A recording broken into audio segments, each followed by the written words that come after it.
নমস্কার বন্ধুরা, আজকে আপনাদের ছোলার ছাতু শরবত বানিয়ে দেখাবো। তা কীভাবে বানাই পুরো ভিডিওটাই দেখতে থাকুন।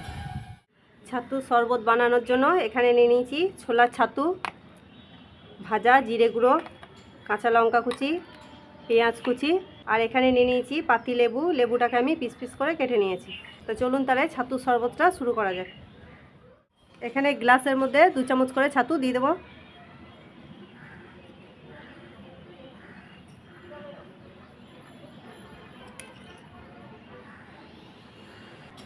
পেঁয়াজ কুচি দিয়ে দেবো,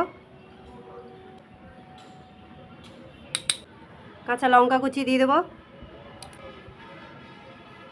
সামান্য একটু করে ভাজা জিরে গুঁড়ো দিয়ে দেবো, 1 চামচ মতো বিট নুন দিয়ে দেবো,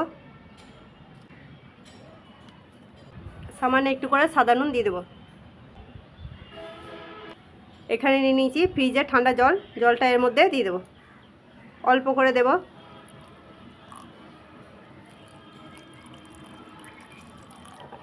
চামচ দিয়ে ভালো করে ঘেটে নেব।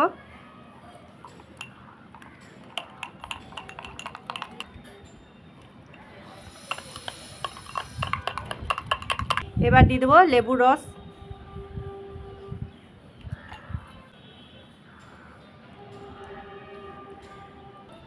এবার গ্লাসটা ভর্তি করে জল দিয়ে দেবো।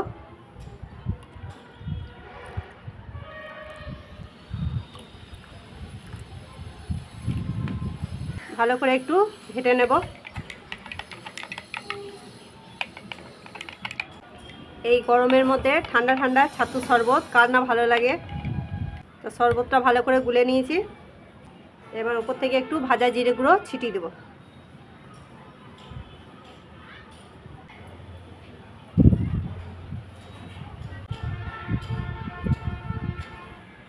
দেখুন বন্ধুরা কত সুন্দর লাগছে দেখতে।